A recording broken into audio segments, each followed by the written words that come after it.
Jean-Claude Ménard, artiste fractaliste de renommée internationale, vit une partie de l'année à Valbonne où il a été conquis par une maison et surtout un jardin.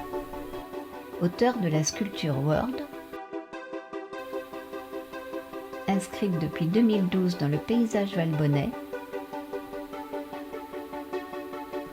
il livre une analyse très personnelle de la topographie des différents lieux où il évolue.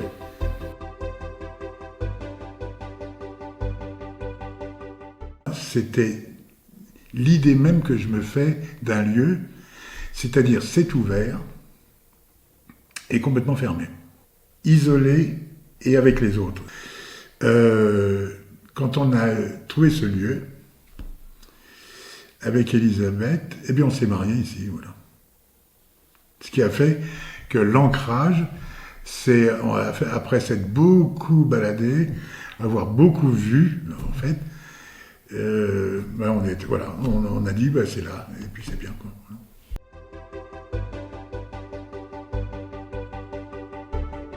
Le village, il a quelque chose de très particulier. Il est construit avec une géométrie absolument, c'est précis, c'est même égalitaire pour l'époque, c'est absolument vraisemblable, personne ne doit dépasser l'autre, etc. Et en fait, on a une structure qui ressemble plus à une puce électronique bien faite. Voilà. Chose en plus merveilleuse, c'est que le village tel qu'il est conçu, il laisse les entrées ou comme une agora, c'est-à-dire vraiment on vient se retrouver.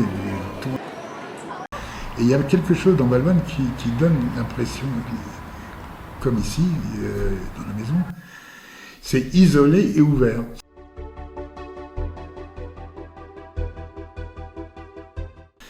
L'idée de base, quand même, c'était d'amener les gens de la recherche dans un site, alors ça recommence, protégé, c'est-à-dire merveilleux, la forêt, vraiment, c'était absolument dingue, quoi. Un peu une copie de ce qu'il fait en Californie, et en même temps, tout à fait ouvert sur le monde entier. Il y a un problème à Valbonne, il est énorme. Valbonne et Sophia Antipolis, voilà les deux. C'est la communication. C'est pas bon. Il y avait des Valbonnais du village qui n'avaient jamais été sur Sophia Antipolis. Jamais. Et vice-versa.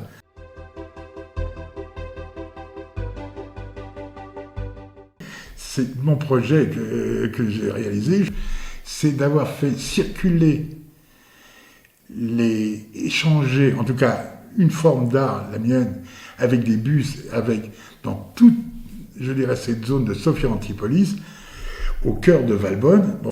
Le projet, mené en 2013 avec l'Artothèque L'Artis, la commune et la Casa, consistait à relier la médiathèque de Sophia Antipolis à la salle Saint-Esprit au village, où avait lieu l'exposition Demeure fractale,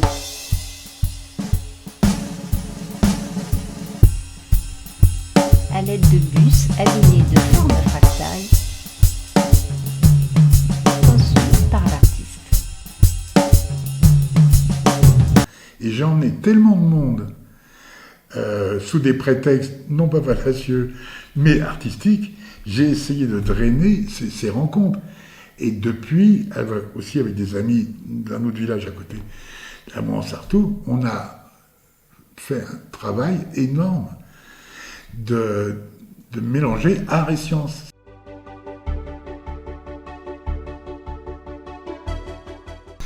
C'est une séquence de formes, comme ça, c'est une suite de silhouettes humaines qui se développent, mais qui se développent donc à l'infini. Et le tout forme, sur 4 axes, forme une espèce de sphère, voilà. Et c'est construit sur donc les 4 axes, c'est une boussole. Ce qu'on a voulu, c'est un peu symbolique, en fait, c'est que cette sculpture soit le lien entre le passé, voilà, et c'est le slogan de Valbonne, entre le passé et le futur. Elle est placée du côté développement, on va dire moderne, de Valbonne, mais elle regarde quand même par perspective toute l'entrée du carré construit 500 ans auparavant. Et je trouve que la symbolique, elle est belle. On ne peut pas faire mieux.